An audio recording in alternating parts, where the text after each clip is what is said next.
আচ্ছা, স্ক্রিনে যাকে দেখতেছেন তাকে তো আপনারা চিনেন। আর ছোট্ট কিছু কথা একটু শুনেন।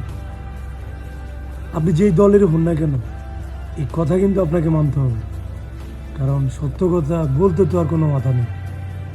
শুনে যান কি বল।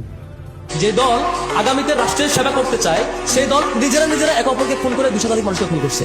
আপনারা দেখেছেন না? আমরা তো ভয় পাওয়ার কথা। যারা নিজেরা নিজেদেরকে মেরে ফেলতে পারে তারা আমাদেরকে মারবে না, তার নিশ্চয়তা কি? যারা চাঁদাবাজি নিয়ে একে অপরকে খুন করতে পারে, যারা চাঁদার ভাগ বন্টন নিয়ে একে অপরকে খুন করতে পারে, তারা কালকে রাষ্ট্রের সম্পদ খেয়ে লুটপাট করবে, তার নিশ্চয়তা কি?